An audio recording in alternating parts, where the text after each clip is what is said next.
Welcome everybody. Our discussion today is about teaching equity for equity online. I'm Kathy Matson. With me is Jackie Moore and Dale Reed. We are going to be using Zoom because we are teaching for equity and we require full interaction. Well, equity requires full interaction. So please join us on the Zoom link that you see on the screen. We're going to be using a Google slide deck and moving through the slides. Right now, please join me on slide number 2 in the Google slide deck. We're going to talk about equity, and we're making the assumption that our learners are online. And once online, what does it look like to teach with equity? We want you to experience by immersing yourself in online teaching. So please be patient with yourself and others as we explore these teaching practices. Show respect, actively listen, and we ask you to please jump in and participate and learn by doing. We want to make a space for all voices today. Jump down, if you would now, with us to slide number 3 on the Google slide deck. On this slide, first of all, my name is Jackie. Welcome. Thanks for joining us. And we will again ask for grace. If you're on slide 3, you'll see 4 images of people expressing various levels of consciousness or presence of mind. I want you to click on the star in the middle of the frame and slide it onto the picture that represents how you're feeling at the very moment.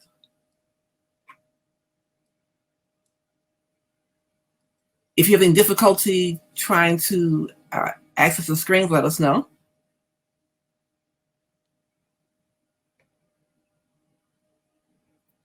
And I dropped a link to the slideshow in the Zoom chat.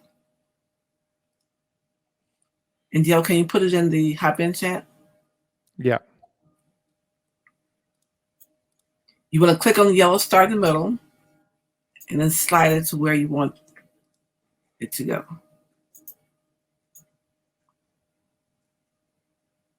This is a very interactive presentation because we want you to understand how the learner feels. Throughout our presentation, consider yourself the learner and not the teacher, and lean into the things you feel as you go through this activities. I'm going to move ahead to the next slide, but you can continue working on the previous slide. And there's a lot of talk about equity happening right now, especially about this current online environment that many of us have found ourselves in. And there are very many schools of thought. And some people thought it was terrible, absolutely horrible. And from a teacher's perspective, others felt it was horrible from the student's perspective. But everybody doesn't feel the same way about this. Let's give some thought to how you personally feel about that. And I think I'm going to give it another minute to allow you to react to the previous slide because I'm not seeing any changes there.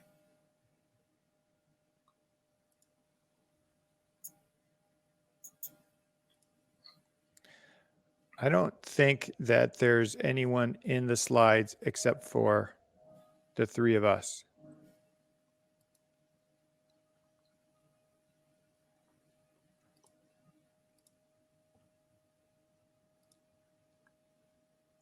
Which explains that. Oh, okay. Shall we move forward and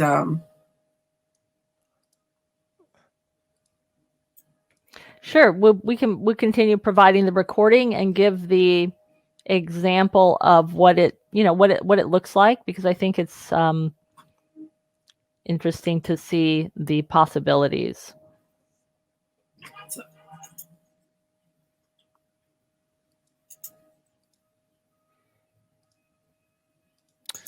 Okay, so this is Dale speaking now.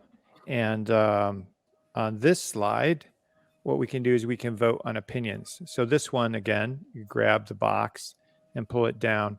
And just as a reminder, if you're watching this and you want to participate in editing, we're going to do Zoom breakouts later, which are up here at the top, bit.ly/teach4equity.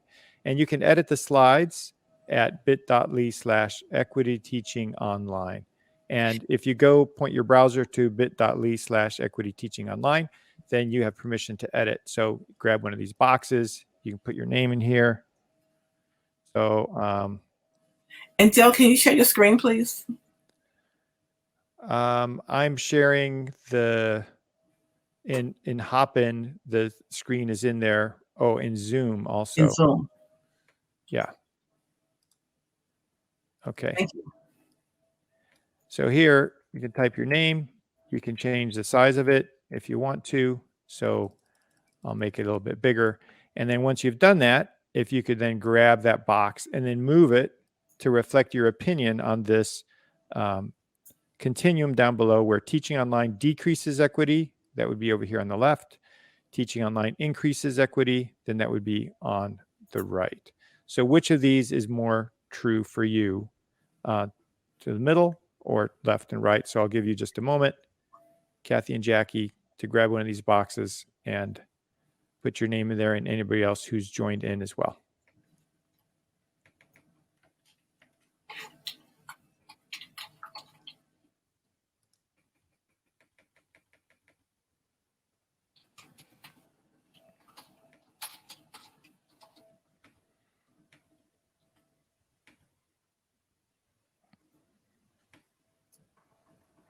There's not a test at the end, so you don't have to worry about making mistakes. It's fine. We're experimenting.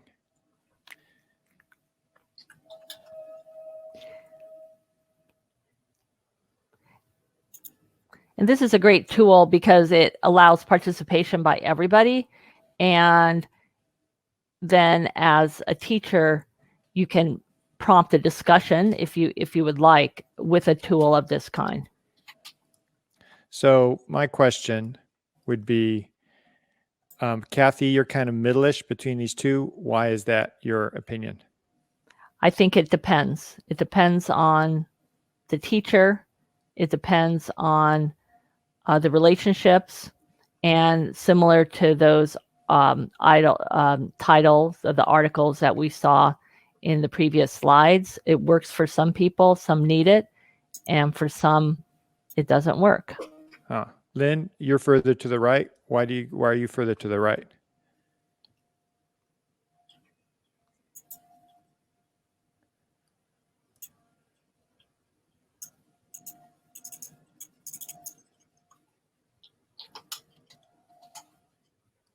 I'm not sure if you're muted or not, but I'm not hearing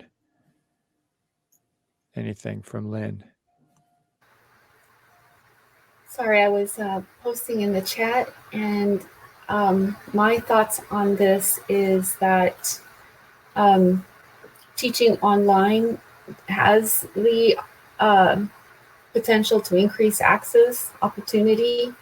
It doesn't necessarily mean quality, so I'm a little bit more over to increasing equity, but not all the way.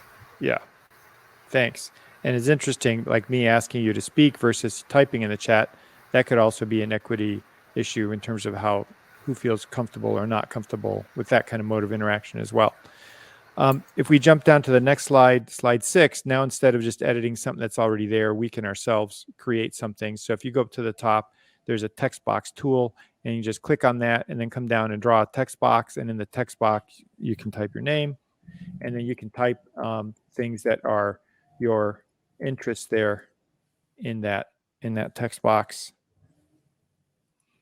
And here it doesn't matter what position, it'll just be by way of introduction, like who you are, what you're about.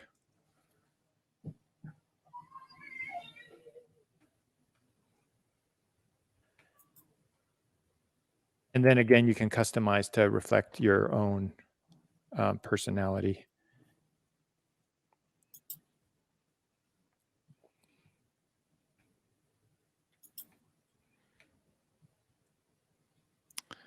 All right. So moving on to number 7. And so we're going to move into breakout rooms of 4 people. So if you would take a look while I'm speaking at slide number 10, you will find your group's colored slide below, starting at slide number 10, group 10, group 0, group 1, group 2. And once you join your slide in the breakout room, add your name to the list at the top of the slide using a separate color for your name. Once you're in your breakout room, introduce yourself and talk about a favorite teacher. Why were they your favorite? And then write down one memory on the box, in the box that has the same color as the box where you typed your name. If time permits, talk about a time as a learner that you were not fully engaged and why was this? Don't worry about the other questions or the other slides. Just focus on putting down your name and talking about your favorite teacher. Are there any questions before we put you into the breakout rooms about what we're asking you to do? Kathy, Go ahead, they're Jackie. not showing up. I'm sorry? We don't have any participants. Okay. Well, this is a great tool for interacting with your students. And the reason we structured this in this particular way was that we feel that we want to give an active voice to all participants. We also want to make it easy to start engaging. So by asking a question such as, what was a favorite teacher, right? It's an easy starting point for people, and it hopefully lowers the stress of contributing and begins the conversation. So this is what we would do. This is why we would do it. Jackie and Dale, any other comments about the why this promotes equitable teaching practices? Well, I have a comment, which is that learning requires some activity and action. And sometimes when I just want to be passive, I can do that because the class is structured where I don't have to pay attention. I don't have to do anything. I can just check out. Whereas in this case, in the breakouts where we're inviting people to type something or have a conversation, then I'm forced to think. The other thing about taking this approach is that you, in a way, you share the power. So it's not just the teacher being in a position of authority over the student. The learner takes on some agency for themselves, and then they can begin to share their ideas. Now, granted, for some people, typing may be difficult or problematic, but because you're in a breakout group, you can talk to each other, and you can always opt to have someone type your message in for you. Being in a smaller session gives more opportunity for everybody to have a voice. Mm-hmm. So that helps increase the equity. Mm-hmm. And Brian, if you want to come into the slides and edit, they're designed so everybody can edit them.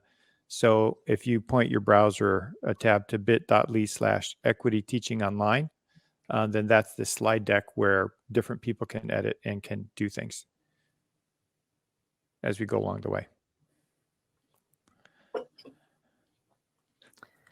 So I have a question about the favorite teacher. Kathy, you want to bring that up, that question? Sure. So the first question that we asked was, who was a favorite teacher and why were they your favorite teacher? So do you want me to respond to that, Dale?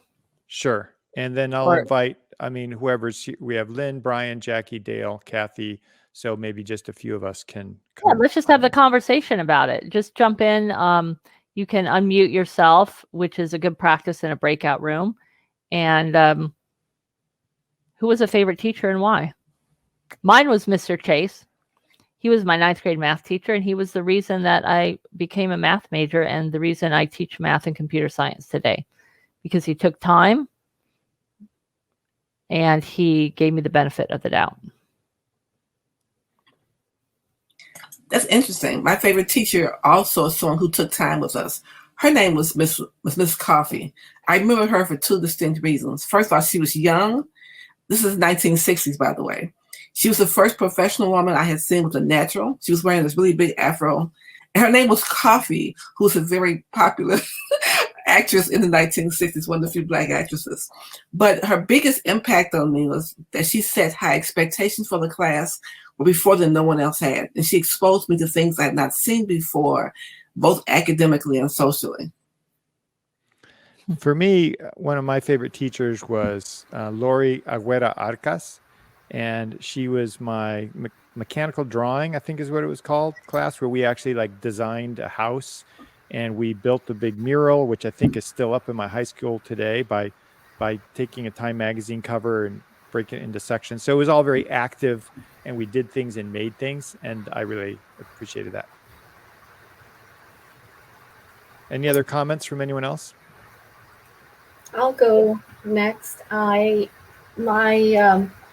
is not necessarily a teacher. It was a counselor who pretty much dragged me back into school. Otherwise, I'm not sure if I would have graduated. I had left school, and he found out that I was back in town, and so he pretty much found a way to get me back in school. And not only did he do that, he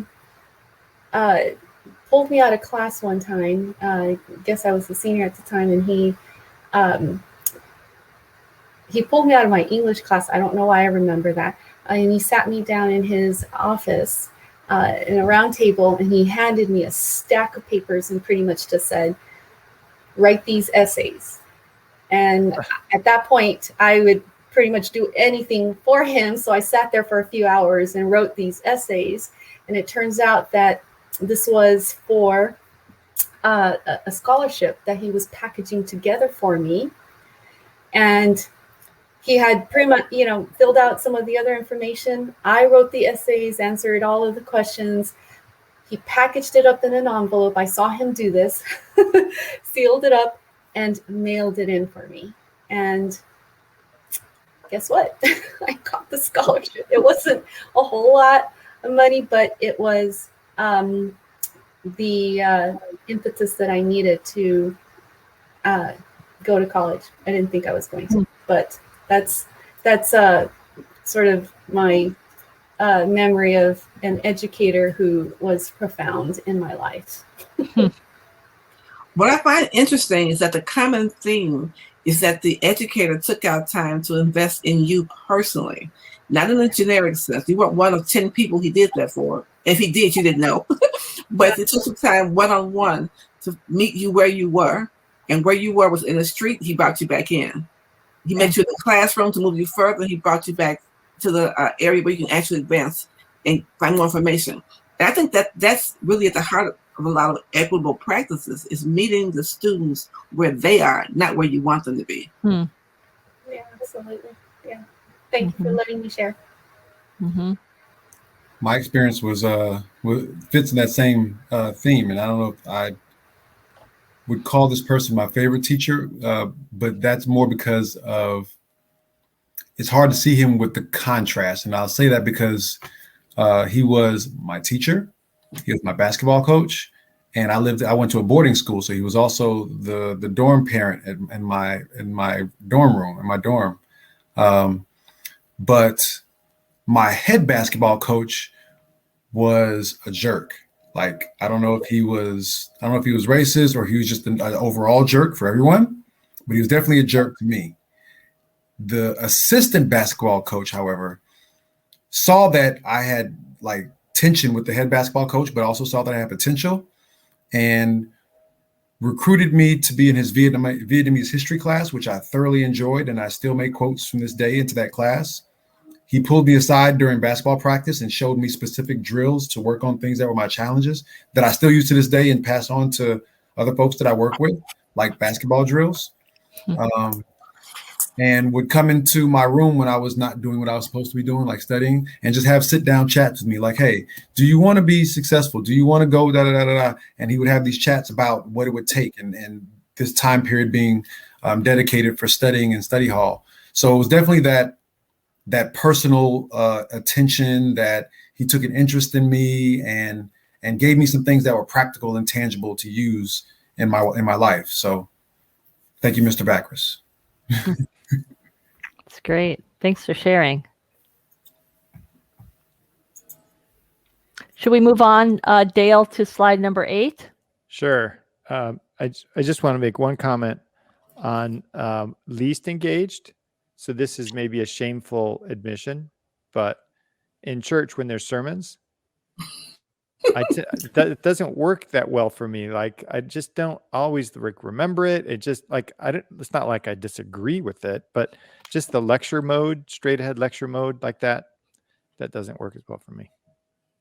Okay. So I have a question here. We're moving to slide 8, and I need some feedback from Lynn and from Brian for this one, because I think Kathy and Jackie have seen this before. So Brian and Lynn. So first, Lynn, have you seen this before? You can type in the chat or you can say something. Neither have. Oh, I got to go over to They both said no. Oh, they haven't seen it. Okay. So I do need a volunteer for this one. It's not very painful. So either Lynn or Brian, I'm going to invite. Oh, Brian, I like that. I read the Bible while the preacher talks. Yeah, sometimes I do that. I like that. Like sometimes I'm reading the scripture passage for the day, and then I just sort of keep going. Oh, but how about this? Reading. Yeah, that's right. That's right. Okay, so Lynn or Brian, get one of you want to be the guinea pig here for this? I'll be a guinea pig. Okay. So Brian, I've seen your name different places before, but I don't believe that we've ever met. Have we ever met? I don't think so. Okay.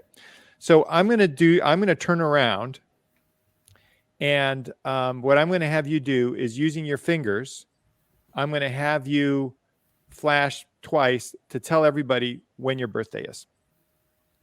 Okay. So for instance, my birthday is on the 21st. So if I was doing it, I'd go like this. I'd go 2 and then 1. And then I'd check. Everybody nods their heads like, okay, I got it. Like that. You're going to do that. But I'm going to turn around so I can't see it. Does that make sense? Yep. Okay. So, but I'm going to keep talking to you. All right. So I'm turned around. I can't see the screen. Look at my bookshelf. And now you're going to communicate to everybody else when your birthday is. Got it. Good. All done? Yep. Okay. So I've been practicing my mind reading powers, but I'm still very much practicing because, well, I'm just not good at it. I'll just say that. But I would like to ask you, and so I need a little bit of feedback to help me out. So let me see. Is your birthday in this middle box in the bottom anywhere? Yes. Okay. Final answer? Final answer. Okay, just checking. How about this box over here? No. No. How about this one up here? Nope. No. Nope. How about in this one? Nope. No. And how about this one? Yes. Okay. Huh. So interesting. Isn't it though? I see some patterns. I want to know if you see these same patterns. What do you notice? What patterns do you see? What do you notice? Well, first, let me just state, just for the record here, that let me see. I'm trying to. So, have you ever subliminally noticed? Well, when you visit somebody's house, you go in, you feel at home, or their classroom, or vice versa, you feel really uncomfortable. Yep. Yeah. So it's possible that, well, you know what your birthday is, and that's not going to change. So there's nothing subliminal about this for you, right? So I would say that your birthday is the 17th. That is correct. Okay. Go ahead, Kath. Your mind reading skills are exceptional. Well, it's harder at a distance. I'm just curious, Brian and Lynn, since you haven't seen this before, and now that you've experienced Dale's wonderful narrative, What do you notice and wonder about these numbers or patterns or? So I just thinking about my birth date, I look at the pattern. So I noticed that the top row of that one is 16, 17, 18, 19 in the middle bottom row. And then in the top left row, that whole column has 7s in it. So 1s, 3s, 5s, 7s, 9s, and then top left. And then this bottom middle, let's see, 16 to 20, 21 to 25, 26 to 30. So that one's just counting up, but starts at 16. But wait, it sounds like you're insinuating that it wasn't actually mind reading. Is that I'm just saying that I'm recognizing patterns and I'm looking for. Okay, Lynn, what do you notice or what do you wonder? Well, I was looking for patterns, and I was looking at even an odd number type of pattern. So the first, box, the first full grid seemed to only have odd numbers. And then That's odd. Right. And then some grids have both even and odd. So that's where my mind first went to. But then immediately I thought, wait, there are numbers missing in some of these grids as I was looking at those types of patterns. And then some parts of the grid also have consecutive numbers as well, too.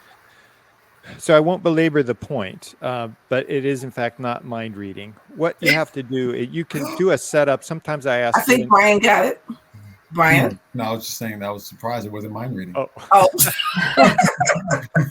Sometimes I'll ask students to imagine that they are developing apps and they graduate from college and they sell their company to Google. How old are you when that happens? A different way to come up with a number. And so you do some sort of setup. But what you pay attention to is the number that's in the upper left-hand corner of the box after the person chooses a number. And then they can also write the number down up here in this box up at the top. If you're using shared Google Slides, while you turn around, and then you can turn around and amaze them.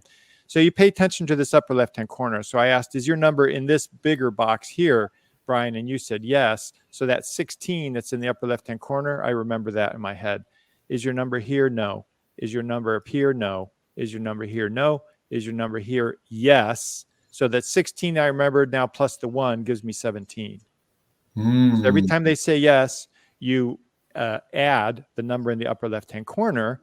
And this actually has to do with binary numbers, place values. So you said yes for the 16, but so that would be a 1 in the 16's place, but a no so it'd be a 1 in the 16's place and 1 in the 1's place, but 0 in all of the others. So it's based off of binary numbers. The 1, 2, 4, 8, 16, 32. I see that. Yep. Yes. So that's the pattern that's most important. The very first number. Yeah. In the grid. Yeah.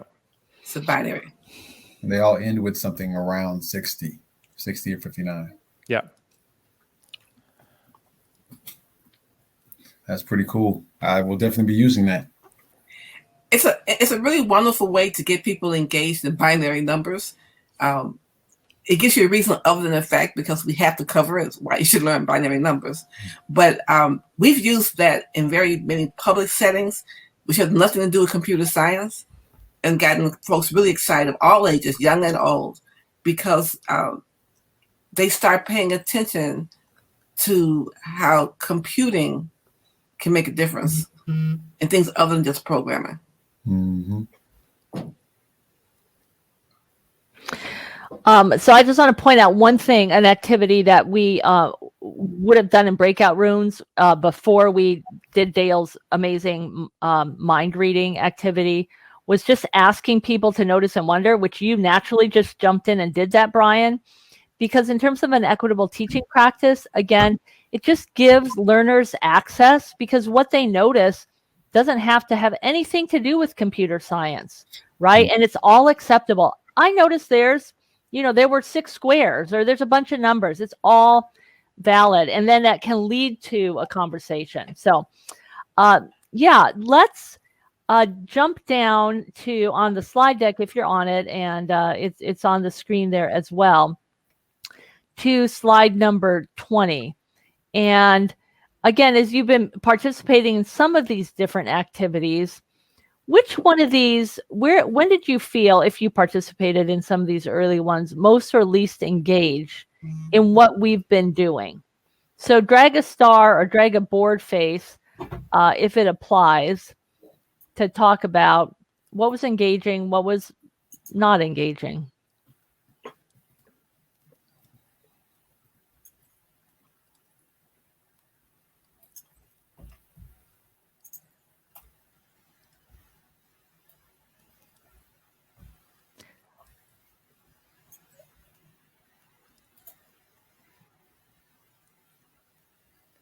And so what I'm seeing here mainly is that those places where you were a participant and where you were actively engaged, to use that word again, or doing something, were where you felt most engaged. And I'm using that word too much here, versus just listening, as Dale referred to earlier, sitting and listening to a lecture. And that's one of the points that we want to make here, is that level of participation. And if you jump down to slide number 21, we're going to ask you to discuss with us in just a moment. Engagement isn't simply a matter of being busy, because you can be actively engaged on this continuum and be involved in disruptive behavior. Or you can be passive and not causing any trouble, but really not learning, just responding to questions or separating. But what we really want for our students is to be on the right side of that continuum, to be engaged, but investing and valuing the learning. And we really feel that providing that opportunity to our students is equitable practice. So if you wish to reflect on our presentation, where do you think you were? You can pick a star again. And this is just to prompt your thinking as we continue our discussion. On the next slide.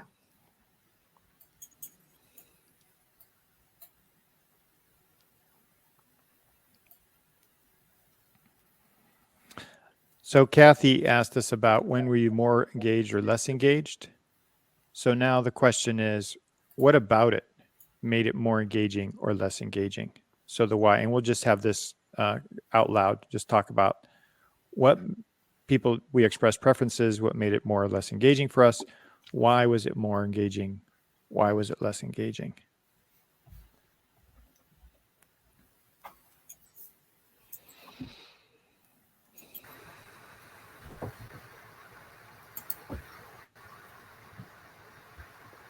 Well, is it okay if I jump in here? Please do. Okay. Please be more engaging. I did want to take the opportunity to say that it was compelling for me to be able to share about myself in this session, in this environment. I felt like, because I was familiar with the presenters, with all of you, and felt a level of safety and comfort to be able to share more about me. When you asked, who's your favorite teacher and why, and things of that nature, it automatically was compelling for me. But it was a mixture of different factors that were in play for me to engage in the way that I did earlier. And that's why I really said, well, thank you for the opportunity to share. I don't often get the chance to do that, but you provided that for me. But there was also a high level of comfort and safety that I felt in order to be able to share that way. I was this last weekend in a college board thing, standard setting. And there was this one concept that everybody understood, but I didn't. And maybe they weren't honest about it, but I couldn't get it about setting cut scores. I couldn't get it. And so I felt like I was disengaging because I felt like everybody gets it except for me. And it just reminded me that some of my students feel that way sometimes, when it felt like I didn't see incremental steps to get there. It just felt like I can't get there.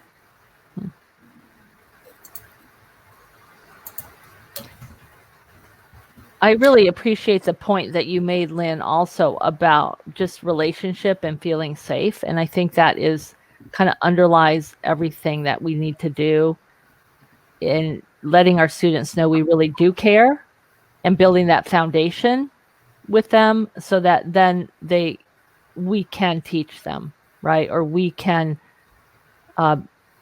support their learning. Yeah, absolutely. I enjoy being able to share as well, but I like the problem solving. I like trying to figure out the magic trick. And that's like my curious, analytical, like I've always wanted to figure out the problem. And I would have sat and tried to figure that out for the rest of the session if we hadn't come to a solution. Would it be safe to say that for both Lynn and Brian and Dale, for that matter, that when you were personally invested in the outcome, then you wanted to be engaged? So in Lynn's case, she felt invited, so therefore she wanted to share a story, and Brian just hasn't met a problem he doesn't want to solve. Right. And Dale, you didn't feel that you were actually a part of the discussion because you didn't understand the concept. I am curious though, did you speak up or did you just let it go? Yes. Yeah. No, I did speak up. And it was also kind of embarrassing, right? Like, well, it doesn't make sense to me. And I kept pushing on it. And no, that doesn't seem right. How about this, right? And then at one point I was like, okay, I'm going to stay after and I'll write 50 times on the board. I will not question the College Board. That's kind of how I felt. Wow.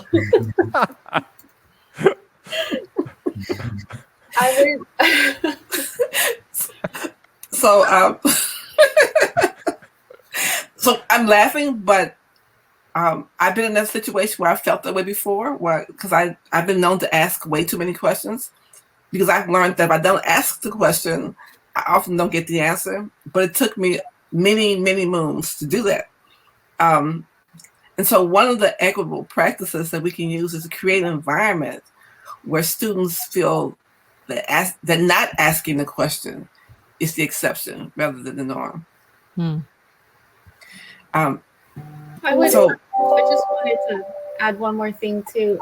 In my reflection on your presentation, is that I would argue that online teaching and learning, I believe, requires such an extra added amount of effort to build that relationship or build relationships with students. And I know it's super hard and it's not for everyone. Some teachers argue against it, against online education. Some even, like vehemently refuse to do it because of that, because of the extra work or effort that is needed to be effective. And I phrased it incorrectly as I was thinking about it.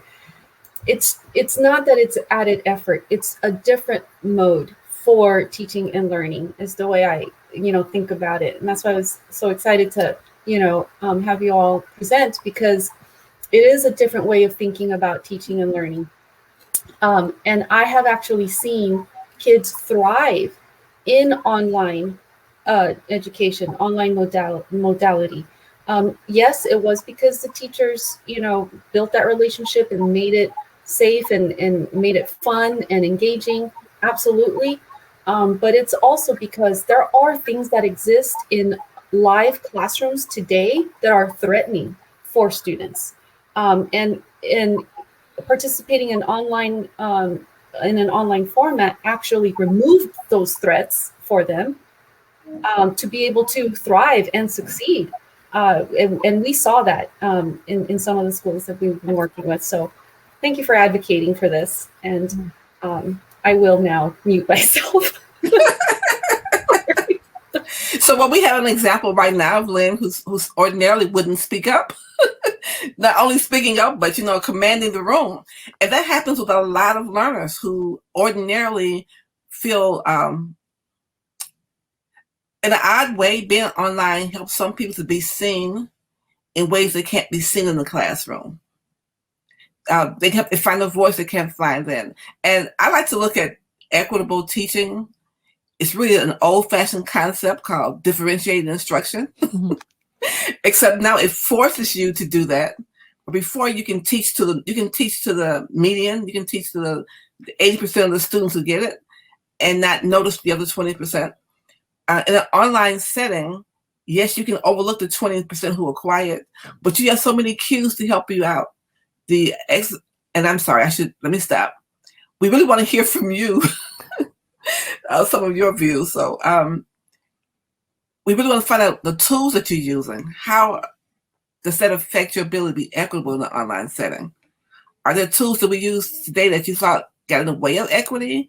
Or there's some that increase the equity? Are there others we should be talking about? Because there are more than what we did today. I just want to jump in and welcome Valerie. Hi, Valerie. Nice to see your picture on the list here, so feel free to jump in. We're pretty informal here. And as you talk, feel free also. We just listed some of the tools that we use on slide number 24 on the Google slide deck. Just add your thoughts, speak them out loud. We do just want to hear, what have you been doing? I have had a long-standing curiosity with the effectiveness of discussion boards. When I first took an online class, the discussion board seemed oppressive. Like, you have to answer this many posts by this person and da-da-da-da. Like, it seemed very, like it was always a weight on me every week. Like, oh, I haven't answered discussion boards. But I've also experienced or worked in classes, and I've used the discussion board in ways that was less oppressive and more community stimulating, giving them an opportunity to, just like the chat, I've found has been a very, very effective feature for stimulating conversation that wouldn't necessarily happen out loud from students who normally wouldn't be speaking, but they find an opportunity to speak in the chat or on the discussion board. And as long as you keep it like respectful, I find that it's useful to kind of let them go off the rails a little bit, like let them be personable, let them share their stories or have conversations that aren't necessarily directly in line with what the lecture or the discussion is, because it's in those authentic side conversations that you uncover a lot of information about, and that they end up teaching each other. Because as long as you keep bringing it back, they'll continue to share with each other. Oh no, we're supposed to be talking about this and that. So I think that extra learning space, I don't know what to call it, but it's like a side space to the main space, is very valuable, and can be used to great effect, although it can also be distracting. So what's interesting to me is that we don't talk about the downside of traditional teaching practices. Passing notes in the classroom can be distracting. Definitely. Writing on the board, sharing the whiteboard together can be distracting. But we do them anyway because we realize that the benefit outweighs the risk. I think back channeling may be the phrase you're thinking about, but that back channeling really is very, very useful because it allows people to be their authentic selves.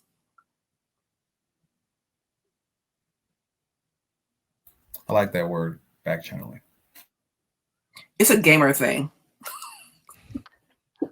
That must be why I like it. Yeah. That's another thing, though. Games. I'm a huge fan of gamification and helping students set goals that they can, that they are empowered to strive for, whether they're in competition or in collaboration. And then there be rewards for achieving certain goals and things like that. I'm a huge fan of gamification, and that can definitely be accomplished. I've done it in a face-to-face space when I was teaching, but I've also done it in an online space, and it can be as equally as effective. Lynn, you going to comment? You can go first. It's okay. Oh. Yeah. I've discovered that. Well, first I despaired when I had to go online because I thought, here I've spent decades working on how I teach and my tools in the classroom face to face, and now I have to go online, like I have to start over. But this shared editing of Google Slides has really helped me a lot. It felt like it gave me hope that there was something where I could see, are the students engaging? Are they understanding? Are they not? And everybody had a chance to put something on there. The slides up here that and what I use this in my class is the groups, people put their name on each slide, and the names have different colors. And then there's boxes that correspond to that color. So there's a spot for each person to put their points of view and their opinions on things. And there's also accountability. If somebody's not doing it, then I know that something else is going on there with them. But I've discovered that my quote, really top students, the quote, top students, the ones who are really good at abstract thinking, they resent it a little bit because they can just sit there and make the abstract mental model if I were to just lecture. But the average students and the students that struggle, they really, really appreciate it. So that's been interesting to me, that the quote, top students that, Jackie talked about curriculum differentiation, then that's been the challenge, to try and figure out how do I engage them in a meaningful way in giving explanations with the other students in their group. The honor students did not like gamification. That was a different paradigm from what they were used to. If you just lecture at me and let me come in and take the test on Friday, I'm good with that. Why are you doing all this extra stuff? It took them like at least half a semester before they got on board with gamification. Yeah, I that's what I wanted to comment on too, that I am also a big fan of gamifying lessons and activities. I think if the classroom environment is built for that, where students know that that's okay to interact that way through games and whatnot, that you absolutely can increase engagement that way, even online. And I was going to say that there are some students though that don't know how to do that well. I think there's always a balance to strike when either teaching face-to-face or online with different approaches in pedagogy. That's all I wanted to say. But I also think that when you switch it up that way, everybody learns. It's important for the student that learns well in traditional manner to understand that the world is not lecture, take notes, and answer the questions. Because in the real world, there are no right answers, or there are multiple paths to get to ways that are acceptable, and there are better answers than others. Even those students learn. They learn they learn a little humility, which is necessary in advanced learning. You can't really do very serious critical thinking if you don't have the humility to learn. And it also elevates those who are being left behind, because they now have self-confidence. They can say, I'm not all bad because Miss Valedictorian over here didn't understand it, and I did.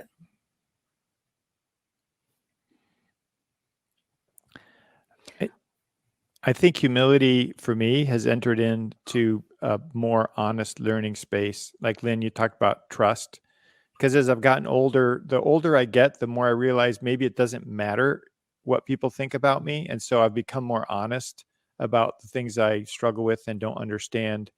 And I feel like sometimes that gives permission for other people to honestly express their own struggles too. I think setting that as a norm, and I think, so I've taught a lot this way also with Google Slides, and it's establishing that norm, that participation norm. It's one thing to say, well, I value it and I value participation, value collaboration, but it's another thing to expect it and to give students a time to do that, and to also teach them as how to collaborate. So as Jackie was saying, in the real world, collaboration is a key characteristic. And so part of it is teaching them to collaborate, and this is a tool to do that. We really appreciate your input. We appreciate your thoughts, your honesty, your ideas, and just being a part of our session today. We'd like to, keep this a conversation that keeps on going. Obviously, we're all still involved and invested in teaching with equity. So thanks so much, Lynn, and Brian, for being with us in our session. And if you have any questions, put them in the parking lot. Our emails are on the first slide. And so again, thanks so much for participating. Yeah, no, and thank you all too for presenting this information and making it shareable. We absolutely are appreciative of that. We'll make it available and accessible to the participants of the summits too. The session is being recorded, and we'll also post the recording on our YouTube channel once it's been edited. Yeah, one last thing I just want to point out on slide number 1, there is an educator who's kind of pioneered the use of Google Slides as an online teaching method, Teresa Wills. She does a lot of free professional development. Her link is on the first slide. So just another resource for you as well. So thanks so much. Thank you. Thanks, everybody. Bye-bye. Thanks, Bye. everybody. It was fun.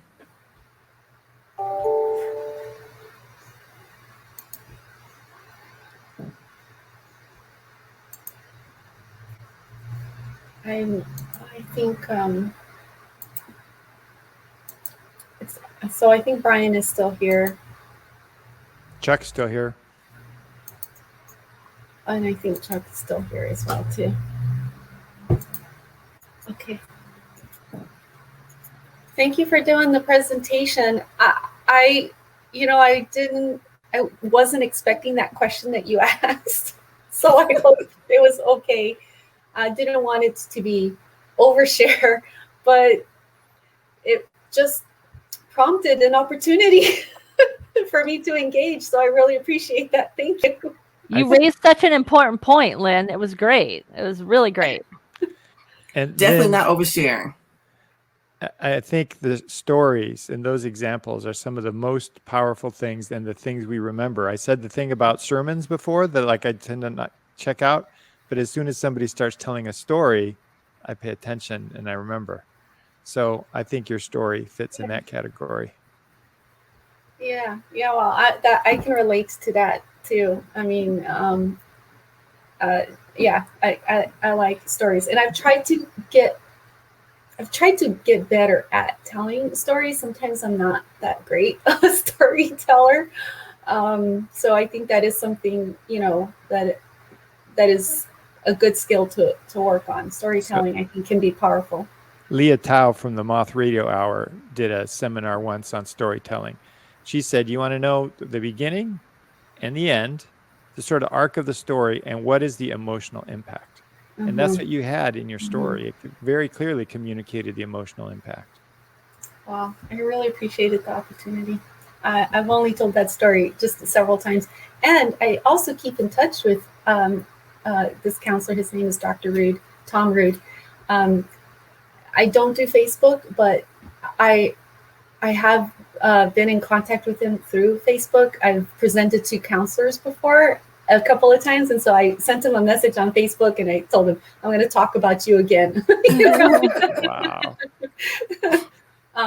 Powerful. So he's like, yeah, he's fine with that. So I do still keep in touch with him, after all these years. But all right. So thank you so much. Yep. We'll send you information about when the videos are going to be available, and send you that link and all the information, and we'll share these resources as well. With that, I really appreciate that, and then we'll disseminate it out to the community. So I really appreciate it. Thank you, Jackie. Thank you, Kathy. You. And it'll be on the internet for our great grandkids to watch someday. No, thank you all again. Thanks so much, Dale. Okay. Really appreciate it. Bye-bye. Bye-bye. Thank you.